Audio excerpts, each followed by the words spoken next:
Hello dear subscribers, that will tell how you can easily save your picture you want to add as story to your Facebook on your phone. So for doing this, just open Facebook, just tap on create a story, and for example this one picture, you just choose it, and now you just add some text.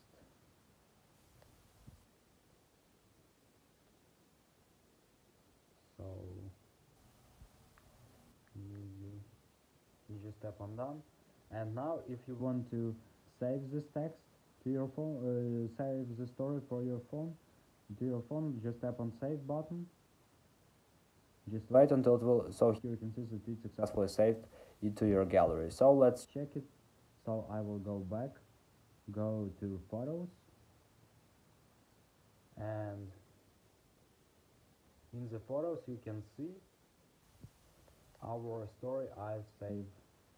So this is the way how you can also do it. So thanks for watching, have a nice day, subscribe to my channel, click like, and goodbye.